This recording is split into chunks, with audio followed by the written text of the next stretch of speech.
नमस्कार विद्यार्थी मित्रांनो, मी विनोद नाईक. आपण पाहत आहोत इयत्ता 10वीचा विज्ञान विभाग दुसरा याच्यामधील तिसरा लेसन, ज्याचं नाव आहे सजीवांतील जीवन प्रक्रिया भाग 2. यापूर्वीच्या पाठामध्ये आपण सजीवांतील जीवन प्रक्रिया भाग 1 मध्ये कशा प्रकारे गुणसूत्र विभाजन किंवा अर्धगुणसूत्र विभाजन होतं त्याविषयी डिटेल स्टडी केली. त्याच्यामध्ये असलेले फेज सुद्धा आपण बघितले. आता ह्या लेसन मध्ये याच्यापूर्वी 3 सेशन झालेले आहेत आणि आपण अलैंगिक प्रजनन बघितलेलं आहे. त्याच्यानंतर वनस्पतीमधील लैंगिक प्रजनन बघताना कशा प्रकारे परागीभवन होत असतं आणि फळ आणि सीड म्हणजे बी यांची निर्मिती होत असते याविषयी आपण ऑलरेडी पाहिलेला आहे. आता या सेशन मध्ये विद्यार्थी मित्रांनो आपण पाहणार आहोत की मानवी लैंगिक अवयव कशा प्रकारे कार्य करतात. विद्यार्थी मित्रांनो, जसं आपण डोळ्याचं स्ट्रक्चर बघतो किंवा आपल्या हार्ट विषयी जाणून घेतो किंवा आपल्या कानांविषयी जाणून घेतो, तसंच आपली प्रजनन संस्था ही सुद्धा एक महत्वाचं अंग आहे आणि त्याच्याविषयी आपल्याला माहिती असणे खूप गरजेचं आहे. आणि त्याच्यामुळेच 10वीच्या सिलेबस मध्ये अशा प्रकारची मानवी प्रजनन संस्था अंतर्भूत केलेली आहे. त्याचा डिटेल आपण स्टडी इथे करणार आहोत. त्याच्यामध्ये पुरुष जनन संस्था कशी असते, तिथले अवयव कसे असतात आणि स्त्री जनन संस्था कशी असते याच्याविषयी आपण इथे पाहणार आहोत. चला तर मग पाहूया मानवी लैंगिक अवयव कशा प्रकारे असतात, प्रजनन संस्था कशी असते. इथे पहा काही प्रश्न आहेत. रासायनिक नियंत्रणाद्वारे कोणकोणती संप्रेरके मानवी प्रजनन संस्थेची कार्ये नियंत्रित करतात. त्या दुसरा प्रश्न असा आहे की पुरुषांमध्ये व स्त्रियांमध्ये कोणती संप्रेरके वयात येतानाचे शारीरिक बदल घडण्यास कारणीभूत ठरतात. आता याविषयी आपण गेल्या वर्षी म्हणजे इयत्ता 9वी मध्ये पाहिलं होतं की कोणकोणती रसायनं, जसं की प्रोजेस्टेरॉन आहे, इस्ट्रोजेन आहे किंवा टेस्टेस्टेरॉन आहे, ही जी संप्रेरके आहेत ती मानव म्हणजेच आपण 17-18व्या वर्षी ज्या वेळेला वयात येतो त्यावेळेला म्हणजे जसे शारीरिक बदल होतात, आपला आवाज घोगरा होतो, स्त्रियांमध्ये म्हणजे मुलींमध्ये स्तनांची वाढ होते किंवा जेनायटल एरियावर केस येतात, अशा प्रकारे ह्या गोष्टी ज्या आहेत त्या मुलगा किंवा मुलगी यांच्यामध्ये हे बदल घडवून आणतात. कारण त्यांच्यामध्ये अशा प्रकारची संप्रेरके ज्यांची नाव आहेत, परत एकदा सांगतो मी, प्रोजेस्टेरॉन, टेस्टेस्टेरॉन किंवा इस्ट्रोजेन, अशा प्रकारची ही संप्रेरके आपल्या शरीरात स्रवत असतात आणि वयात येतानाचे बदल घडवत असतात. आता बघा, लग्नाच्या वेळी मुलीचे वय किमान 18 व मुलाचे वय किमान 21 वर्ष असावे. या कायद्याचे महत्व काय? विद्यार्थी मित्रांनो, लक्षात घ्या की 18व्या वर्षी मुलीचं लग्न झालं तर तिचे जे गर्भाशयातील अवयव आहेत ते मुलाला जन्म देण्यासाठी केपेबल होतात आणि म्हणून भारतामध्ये मुलीचं वय 18 असताना 18 झाल्यानंतरच तिचं लग्न केलं जातं किंवा 18व्या वर्षापूर्वी लग्न केलं तर तो कायद्याने गुन्हा आहे. किंवा मुलगा सुद्धा अशा प्रकारे केपेबल होतो की तो लैंगिक प्रजनन करू शकतो आणि त्याच्यामुळे म्हणजे लैंगिक प्रजनन एकदा आपल्याला समजायला लागलं की आपण आपल्याकडून होऊ शकतं, परंतु हे एक योग्य वय आहे ज्या वेळेला मुलगा आणि मुलगी योग्य प्रकारे विकसित झालेले असतात आणि प्रजननामुळे ही नवीन संतती निर्माण होते. त्यांचा ते वेगळ्या अगदी चांगल्या प्रकारे त्यांचा सांभाळ करू शकतात. सर्वात महत्वाचं म्हणजे मुलीचं वय 18 वर्ष झालं की ती पूर्णपणे केपेबल होते की ती मुलाला जन्म देऊ शकते आणि म्हणून कायद्याने ही 18 व 21, मुलाचं वय 21 आणि मुलीचं वय 18 असं आपल्या भारतामध्ये केलेलं आहे. लक्षात घ्या, आपण जेव्हा क्रॉस करतो म्हणजेच आपल्या पुरुषांमध्ये किंवा स्त्रियांमध्ये म्हणजे मानवामध्ये 46 गुणसूत्र असतात. 46 गुणसूत्रापैकी आपल्याला माहित आहे की 22 ही ऑटोसोम्स म्हणजे समजात गुणसूत्रे असतात आणि 23वी जी पेअर असते त्याच्यामध्ये सेक्स डिटरमायनिंग क्रोमोझोम्स असतात. म्हणजे XX स्त्रियांमध्ये आणि XY पुरुषांमध्ये अशा प्रकारे ही गुणसूत्रांची जोडी असते. ज्यावेळेला आपण क्रॉस करतो त्यावेळेला आपल्याला बघितलं होतं गेल्या वर्षी आपण मेंडेलचा डायहायब्रिड किंवा मोनोहायब्रिड रेशो बघितल्यानंतर पुरुषांमध्ये किंवा स्त्रियांमध्ये म्हणजेच मानवामध्ये कशा प्रकारे लिंग निश्चिती केली जाते याविषयी सुद्धा आपण बघितलं होतं की शेवटची जोडी ती गॅमेट्स जेव्हा फॉर्म होतात तेव्हा स्त्रियांमध्ये X आणि X आणि पुरुषांमध्ये X आणि Y यांचं मिलन झाल्यानंतर XX झाली तर मुलगी जन्माला येते आणि XY यांचं मिलन झालं तर मुलगा जन्माला येतो. म्हणजे 50% चान्स असतो आणि आपण बघितलेलं आहे की मुलगा किंवा मुलगी जन्माला येणं हे सर्वस्वी पुरुषांवर अवलंबून असतं. म्हणजे त्यांच्याकडून जे X किंवा Y हे सेक्स डिटरमायनिंग गुणसूत्र जातात त्याच्यानुसार गर्भाशयामध्ये मुलगा आहे की मुलगी हे ठरत असतं. तर बघा, पुरुषांमध्ये XY ही लिंग गुणसूत्रे असतात तर स्त्रियांमध्ये XX ही लिंग गुणसूत्रे असतात. या लिंग गुणसूत्रांमुळे स्त्री आणि पुरुषांच्या शरीरांमध्ये विशिष्ट अवयव असलेल्या प्रजनन संस्था तयार होतात. वाय गुणसूत्र फक्त पुरुषत्वासाठी, म्हणजे एक्स आणि वाय यांचं मिलन झालं ज्या वेळेला संतती निर्माण होते गर्भाशयामध्ये, म्हणजे ज्या वेळेला जे अंड आहे त्याचं आणि शुक्राणूचं ज्या वेळेला मिलन होतं आणि तिथे सेक्स डिटरमायनिंग मध्ये वाय आणि एक्सचं जर मिलन झालं तर तिथे मुलगा जन्माला येतो, आणि एक्स आणि एक्सचं जर मिलन झालं तर तिथे मात्र मुलगी जन्माला येते. म्हणजे वाय गुणसूत्र फक्त पुरुषत्वासाठी तर एक्स हे गुणसूत्र स्त्रीत्वासाठी असते. आता बघूया आपण मानवी पुरुष प्रजनन संस्था. याच्यामध्ये वेगवेगळे अवयव कशा प्रकारे आहेत त्या पुढील स्लाइड मध्ये आपल्याला दिसणार आहे. वृषण म्हणजे टेस्टिस, विविध वाहिन्या ज्याच्यामध्ये वास डिफरन्स आले म्हणजे शुक्राणू वाहून नेणारी आहे, इपिडिडायमिस आहे, आणि ग्रंथी म्हणजे प्रोस्टेट ग्लँडचं काम आहे, कॉपर्स ग्लँडचं इथे काम असतं, हे तयार होते. वृषाणूमध्ये असंख्य शुक्र जनन नलिका असतात म्हणजे सेमिनिफरस ट्युब्युल्स असतात, त्यामध्ये असलेल्या पेशींमुळे शुक्रपेशी तयार होतात. म्हणजे हे जी अंडाशय असतात ते बघा शिश्नाच्या खाली लटकत असतात. याचं कारण का? कारण आपल्या बॉडी टेम्परेचर कायम 38 डिग्री सेल्सिअस पर्यंत असतं आणि त्या टेम्परेचरला हे शुक्राणू मरू शकतात आणि म्हणून ते शिश्नाच्या खाली लटकलेले आपल्याला दिसतात. शुक्रपेशी जशा जशा एका वाहिनीतून पुढे ढकलल्या जातात तसे तसे त्यांचे परिपक्व होऊन ते फलन करण्यास पात्र बनतात. म्हणजे स्पर्म जो तयार होतो, लक्षात घ्या, स्पर्म तयार झाल्यानंतर ते स्पर्म जर इजॅक्युलेट झाले म्हणजे बाहेर शिश्नाद्वारे बाहेर फेकले गेले आणि ते जर समजा स्त्री इंटरकोर्स झाल्यानंतर स्त्रीच्या अंडाशयाशी त्याचं मिलन झालं तर इथे छोटं बाळ म्हणजे संतती जन्माला येते. तर ह्याच्यामध्ये लक्षात घ्या, शुक्राणू जेव्हा सेमिनल वेसिकल्स मधून शुक्राशयामधून बाहेर पडतात त्यावेळेला मूत्रजनन नलिकेमध्ये कॉपर्स ग्लँड आणि प्रोस्टेट ग्लँडद्वारे सोडले जातात आणि त्याला पुढे म्हणतात सिमेन. सिमेन म्हणजे वीर्य. वीर्यामध्ये असंख्य जनन पेशी असतात म्हणजे शुक्राणू असतात, स्पर्म असतात आणि त्यातील फक्त एकच अंड्याला म्हणजे स्त्रीच्या अंड्याला फलित करू शकतात. इथे पहा आपल्याला एक इमेज दिसते, ही अत्यंत महत्वाची इमेज आहे. अशा प्रकारचा क्वेश्चन तुम्हाला एक्झाम मध्ये विचारला जातो की डायग्राम सुद्धा काढायला येऊ शकते किंवा मानवी पुरुष प्रजनन संस्थेविषयी माहिती विचारली जाऊ शकते. इथे पहा आपल्याला दिसतंय की शुक्राशय म्हणजे सेमिनल व्हेसिकल याच्यामध्ये अधिवृषण मधून म्हणजे इपिडिडायमिस जो आहे त्याच्या खाली वृषणकोश आहे म्हणजे टेस्टेस आहे, त्या टेस्टेस मधून अधिवृषणामध्ये हे शुक्राणू येतात, तिथे पुढे ते परिपक्व होतात आणि त्या वाहिनीमधून म्हणजे वास डिफरन्स म्हणजे शुक्रवाहिनी याच्यामधून ते प्रोस्टेट ग्लँड म्हणजे सेमिनल व्हेसिकल जे ब्ल्यू कलरची तुम्हाला दिसते, त्याच्यानंतर तुम्हाला पुढे दिसते की स्खलन वाहिनी आहे, पुरस्थ ग्रंथी म्हणजे आपल्याला माहिती आहे की कॉपर्स ग्लँड जी आहे तिथून पुढे ते युरिनोजेनायटल डक्टच्या मार्फत सोडले जातात शिश्नामध्ये आणि शिश्नामधून ते पुढे जर इजॅक्युलेशन झालं, लैंगिक संबंध येत असताना इथे इजॅक्युलेशन होतं आणि स्त्रीच्या योनीद्वारे ते आतमध्ये सोडले जातात. इथे त्यांच्या अंडाशयामधून एक एक अंड बाहेर पडत असतं आणि त्याचं मिलन जर या शुक्राणूसोबत झालं अंडनलिकेमध्ये तर संतती जन्माला येते. अशा प्रकारे ही संस्था आपल्याला दिसते. इथे बघा मूत्राशय एकच आहे, त्याच्यानंतर आपण बघतो पुरस्थ ग्रंथी सुद्धा एक आहे, शिश्न सुद्धा एक आहे, बाकी सर्व गोष्टींच्या इथे आपल्याला जोड्या दिसतात. जसं की वृषण 2, वास डिफरन्स सुद्धा 2 आहेत म्हणजे शुक्रवाहिन्या 2 आहेत, त्याच्यानंतर शुक्राशय सुद्धा आपल्याला इथे 2 जोडीमध्ये दिसत आहेत. अशा प्रकारे मानवी पुरुष संस्थेमध्ये प्रजनन संस्थेमध्ये कार्य होत असतं. इथे लक्षात घ्या, वृषणासंबंधी काही अधिवृषण नलिकेची लांबी 6 मीटर पर्यंत असते. अधिवृषण म्हणजे इपिडिडायमिस जो वरचा भाग आहे त्याची लांबी 6 मीटर पर्यंत असते. एका शुक्राणूची लांबी 60 मायक्रोमीटर एवढी असते. शुक्राणू आपल्याला माहितच आहे, आपण बऱ्याच वेळा व्हिडिओज बघत असतो की तो त्याच्या पाठी एक शेपटी असते आणि शेपटीमुळे तो हलवत पुढे जातो. शेपटी हलवल्यामुळे त्याला एक मार्ग मिळत असतो आणि त्या याच्यामधून स्त्रावामधून जे सिमेन जे तयार होतं त्या स्त्रावामधून तो जर समजा इजॅक्युलेट झाल्यानंतर स्त्रीच्या योनीमध्ये गेला तर तो अंडाशयापर्यंत जाऊन तिथे फलन करतो.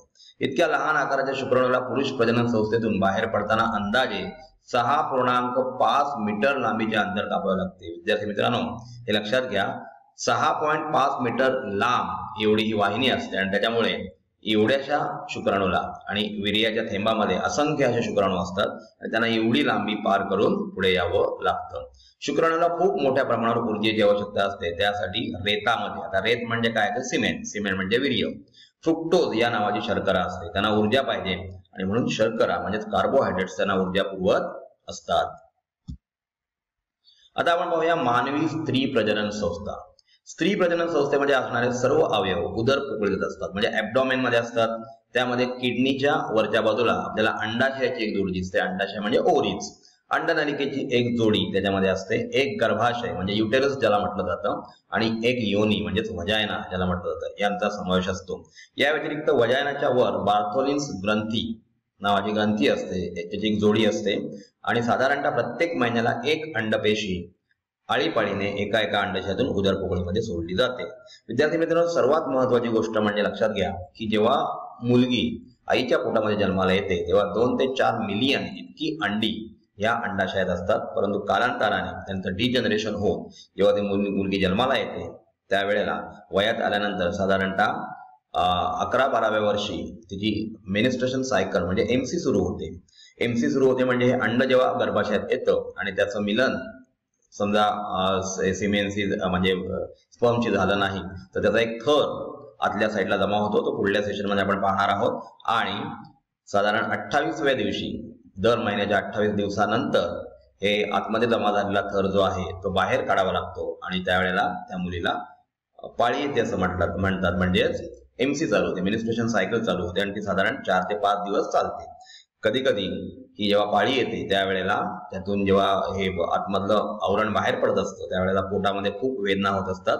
आणि ही गोष्ट जी आहे ती वयात आलेल्या प्रत्येक मुलीला तिच्या आयुष्यात होतच असते. त्याच्यानंतर साधारणतः 250 पर्यंत अंडी त्या अंडाशयामध्ये राहतात आणि दर महिन्याला एक अशा प्रकारे एक अंड एका वेळेला एका बाजूने बाहेर आलं, दुसऱ्या वेळेला दुसऱ्या बाजूने बाहेर, दुसऱ्या महिन्यात दुसऱ्या बाजूने बाहेर येतं आणि अशा प्रकारे ती अंडी बाहेर येत असतात. तर मानवी स्त्री प्रजनन संस्था नक्की असते कशी ती आपण आता पुढल्या स्लाइड मध्ये पाहणार आहोत. इथे पहा आपल्याला दिसते अंडनलिका, म्हणजे इथून अंड वहन केलं जातं. अंडाशयामध्ये आपल्याला अंडी दिसत आहेत बघा, दोन्हीकडे ओव्हरीच्या इथे ओव्हरीमध्ये असलेली, आणि पुढे योनीचा भाग म्हणजे वजायना, आणि नंतर गर्भाशय. गर्भाशयामध्ये अशा प्रकारचा थर जमा होतो. ज्या वेळेला बाळ पोटामध्ये जन्माला येतं त्यावेळेला ही योनी पूर्णपणे प्लासेंटा तयार होऊन बंद होते आणि अशा वेळेला 9 महिने ही पाळी बंद झालेली असते. याच्याविषयी आपण जाणून घेतलेलं आहेच. त्याच्यानंतर लक्षात घ्या, सर्वात महत्वाची गोष्ट म्हणजे ही साधारण 245 ते 250 अंडी येतात आणि त्याच्यामुळे वयाच्या 45 ते 50 वर्षापर्यंत स्त्री केपेबल असते की ती बाळाला जन्म देऊ शकते. काही कपल्समध्ये आजकाल भेडसावणाऱ्या समस्या म्हणजे त्यांना संतती होत नाही. याचं कारण ही अंडनलिका एकतर प्रेस झालेली असते, योग्य वेळेला अंड बाहेर येत नाही, किंवा आपण मानवी पुरुष प्रजनन संस्थेमध्ये वास्ट डिफरन्स जो बघितला होता तो सुद्धा कधी कधी ब्लॉक झालेला असतो आणि त्याच्यामुळे अशा प्रकारचा शुक्राणू बाहेर येत नाहीत आणि फलन होत नाही. टेस्ट ट्यूब बीबी किंवा इतर आपण ज्या गोष्टी बघतो की आपण बघतो कोणाच्या स्त्रीचं गर्भाशय भाड्याने घेतलं जातं, रेंटवर घेतलं जातं आणि सरोगसी म्हणून त्यांना तिथे गर्भ वाढवला जातो. त्याच्यामध्ये त्याच कपलचे शुक्राणू आणि अंड घेऊन त्याचं फलन दुसऱ्या स्त्रीच्या गर्भाशयामध्ये केलं जातं. अशा प्रकारे ही स्त्री प्रजनन संस्था काम करत असते. इथे लक्षात घ्या, सर्वात महत्वाची गोष्ट म्हणजे बाळ जेव्हा जन्माला येतं तेव्हा योनी म्हणजे वजायना हा फ्लेक्झिबल पार्ट आहे, फ्लेक्झिबल मसलचा पार्ट आहे, म्हणजे त्याच्यातून एवढ्या मोठ्या आकाराचं बाळ सुद्धा आरामात बाहेर येतं. तेव्हा स्त्री जेव्हा बाळाला जन्म देते तेव्हा स्त्रीचा पुनर्जन्म झाला असं म्हणत असतात. लक्षात घ्या, अशा प्रकारे पुरुष प्रजनन संस्था आणि स्त्री प्रजनन संस्था आपण या सेशन मध्ये पाहिलेली आहे. युग्मक निर्मिती म्हणजेच गॅमेट्स फॉर्मेशन कसं होतं. शुक्रपेशी म्हणजे कोण तर स्पर्म, आणि अंडपेशी म्हणजे ओव्ह्यूल्स. ही दोन्ही युग्मके अर्धसूत्री विभाजनाने तयार होतात. कारण विद्यार्थी मित्रांनो लक्षात घ्या की आपल्या शरीरामध्ये 46 गुणसूत्र असतात, म्हणजे 23 जोड्या, त्याच्यामध्ये 22 जोड्या ऑटोसोम्सच्या. आता हे ऑटोसोम्स काय करतात तर निर्माण होणाऱ्या बाळाचे डोळे कसे असावे, त्यांचा कलर कसा असावा, त्याच्या स्किनचा कलर कसा असावा, त्याची हाईट किती असावी, ह्या गोष्टी ठरवण्याचं काम या 2 सेट मधून म्हणजेच आईकडून येणारा सेट आणि बाबांकडून येणारा सेट अर्धा म्हणजे हॅप्लॉइड मधून डिप्लॉइड तयार होतो. आणि शेवटची जी जोडी असते तुम्हाला सांगितलं त्यांचा जर क्रॉस केला, जसा मेंडेलने डायहायब्रिड आणि मोनोहायब्रिड क्रॉस केला होता त्याप्रमाणे क्रॉस केला तर पुरुषाच्या Y क्रोमोसोमशी समजा स्त्रीचं X यांचं मिलन झालं तर तिथे मुलगा जन्माला येतो, आणि जर समजा XX यांचं मिलन झालं तर मात्र मुलगी जन्माला येते. म्हणजे विद्यार्थी मित्रांनो, सर्वात महत्वाची गोष्ट म्हणजे मुलगा किंवा मुलगी जन्माला येणं हे सर्वस्वी त्या कडून आलेल्या सेक्स क्रोमोसोम्सवर अवलंबून असतं. त्याच्यामध्ये त्या स्त्रीचा काही दोष नसतो. त्याच्यामुळे आपण त्यांना ब्लेम करणं सोडून दिलं पाहिजे. पुरुषांच्या वृषणामध्ये यौवन अवस्थेपासून पुढे मरेपर्यंत शुक्रपेशी तयार केल्या जातात. तुम्हाला सांगितलं त्याप्रमाणे स्त्री भ्रूणाच्या जन्माच्या वेळी त्याच्या अंडाच्या 2 ते 4 दशलक्ष इतक्या मोठ्या संख्येने अपक्व अंडपेशी असतात. 45 ते 50 वर्षादरम्यान स्त्रीच्या शरीरात प्रजनन संस्थेचे कार्य नियंत्रित करणाऱ्या संप्रेरकाचे स्त्रवणे थांबते. त्यामुळे रजोनिवृत्ती येते, म्हणजे मेनोपॉज तिथे येतो आणि आता इथे पाळी येणं बंद होतं. आणि त्याच्यामुळे पाळी येणे एकदा बंद झालं की ती स्त्री जी आहे ती बाळाला जन्म देऊ शकत नाही. परंतु पुरुषाचे जे शुक्रपेशी आहेत ते त्याच्या मरेपर्यंत त्याच्या शिश्नावाटे बाहेर येत असतात, म्हणजे स्पर्म तयार होत असतात. फलन बघा, एकदा अंडपेशी आणि शुक्राणू एकत्र आल्या की युग्मनज तयार होतो, म्हणजे भ्रूण तयार होतो, एम्ब्रिओ तयार होतो आणि अशा प्रकारच्या प्रक्रियेस फलन असं म्हटलं जातं. मानवामध्ये फलनाची प्रक्रिया शरीरांतर्गत होत असते, म्हणजे शरीराच्या आतमध्ये होत असते, स्त्रीच्या गर्भाशयामध्ये होत असते. समागमावेळी स्त्रीच्या योनी मार्गामध्ये रेत स्खलित केली जाते. बघा, ज्या वेळेला समागम म्हणजे इंटरकोर्स केला जातो तेव्हा स्त्रीचा जो वजायना असतो, योनी मार्ग, त्याच्यामध्ये हे स्पर्म शिश्नाद्वारे टाकले जातात, इजॅक्युलेट केले जातात आणि त्याच्यानंतर ते अंडपेशीपर्यंत त्यांचं वहन होतं. आणि तिथे म्हणजे एका थेंबामध्ये हजारो स्पर्म असतात, परंतु त्याच्यापैकी एकच फक्त स्पर्म कारणीभूत असतो. कशासाठी? तर अंड्याचं फलन करण्यासाठी. रेतातील काही दशलक्ष शुक्राणूंपैकी एक शुक्राणू अंडनलिकेमध्ये असलेल्या एकमेव अंडपेशीचे फलन करतो.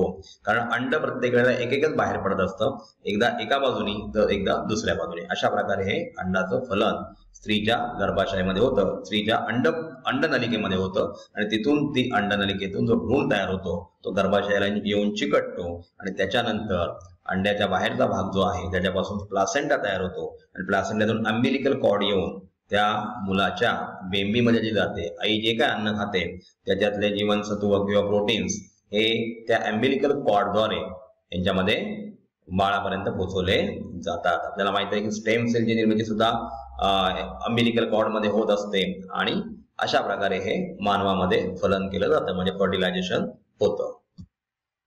इथे पहा, शुक्राणू आपल्याला दिसतात पिक्चर मध्ये. फलन कशा प्रकारे होतं? बरेचसे शुक्राणू तुम्हाला अंडपेशीवर जमा झाले दिसत आहेत. आणि विद्यार्थी मित्रांनो, सर्वात महत्वाची गोष्ट म्हणजे याच्यातून फक्त एकच शुक्राणू या अंडपेशीला फलित करतो आणि बाकीचे शुक्राणू मग मरून जातात.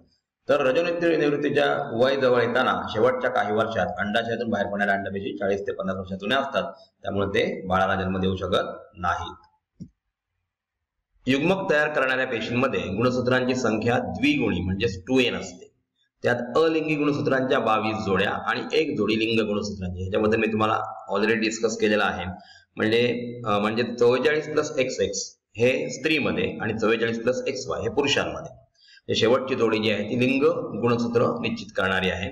या पेशी अर्धगुणसूत्री विभाजनाने म्हणजे अर्ध्या 44च्या 22 होतात आणि XX पैकी एक X किंवा दुसरा X किंवा XY पैकी एक X आणि एक Y. यामुळे युग्मकांमध्ये गुणसूत्रांची संख्या एक गुणितच n राहते, म्हणजे 22 + X किंवा 22 + Y. शुक्रपेशी 22 + X किंवा 22 + Y या दोन प्रकारच्या तयार होतात, तर अंडपेशी 22 + X या एकाच प्रकारच्या तयार होतात. लक्षात घ्या, शुक्राणू आणि अंडपेशी ही दोन्ही युग्मके अर्धगुणसूत्री विभाजनाने तयार होतात. आता इथे बघा, शुक्रपेशीमध्ये 22 + X किंवा 22 + Y आणि अंडपेशीमध्ये 22 + X होतं, कारण दुसराही सेक्स डिटरमायनिंग कुठला असतो तर Xच असतो. मुलगी झाली तर 44 + XX आणि मुलगा असेल तर 44 + XY. अशा प्रकारे आपल्याला इथे सुद्धा दिसतंय की आईच्या पोटात जन्माला येणारं बाळ जे आहे ते मुलगा आहे की मुलगी हे सर्वस्वी पुरुषांवर अवलंबून असतं. त्याच्यामध्ये स्त्रीचा कोणताही सहभाग नसतो. स्त्री बाळाला जन्म देते आणि त्याच्यामुळे आपण ही गोष्ट लक्षात ठेवली पाहिजे की बाबा, मुलगा किंवा मुलगी जन्माला येणं हे सर्वस्वी पुरुषांकडून कोणत्या प्रकारचे सेक्स डिटरमायनिंग क्रोमोसोम्स आलेले आहेत त्याच्यावर पूर्णपणे अवलंबून असतं.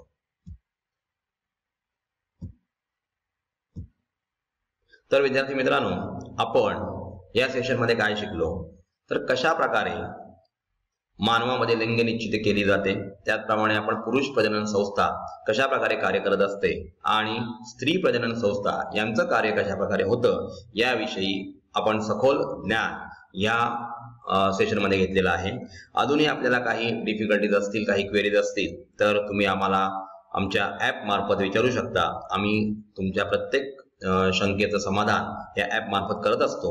आपण हे ॲप रजिस्टर केलेलं आहेच। आपल्या इतर विद्यार्थी मित्रमैत्रिणींना सुद्धा या AAS विद्यालय या ॲप विषयी सांगा, जेणेकरून त्यांचं भवितव्य उज्ज्वल होईल। धन्यवाद।